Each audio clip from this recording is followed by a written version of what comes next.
क्या आप जानते हैं किसी की गीबत करना क्या है? चलिए जानते हैं। आप सल्लल्लाहु अलैहि वसल्लम ने फरमाया, क्या तुम जानते हो गीबत क्या होती है? सहाबा ने अर्ज किया, अल्लाह और उसके रसूल बेहतर जानते हैं। तो नबी ने फरमाया, गिब्बत वो है जब तुम अपने मुसलमान भाई के बारे में उस तरह बात करते हो जो उसे पसंद नहीं है। सहाबा ने अर्ज किया, अगर वो शख्स सच में वैसा है जैसा मैं कहता हूँ?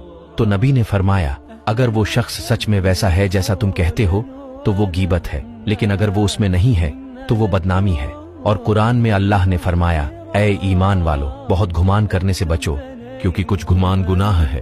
और एक दूसरे की जासूसी ना करो और ना ही एक दूसरे की गीबत करो। क्या कोई तुम में से अपने मरे हुए भाई का गोश्त खाना पसंद करेगा? तुम उससे नफरत करोगे। और अल्लाह का डर रखो, बेशक अल्लाह तौबा कबूल करने वाला है, सबसे ज्यादा रहम करने वाला है। अब इस वीडियो को इतना शेयर करें, क्या पता आपके एक वीडियो भेजने से आज कितने मुसलमान इस गुनाह से तौबा कर लें।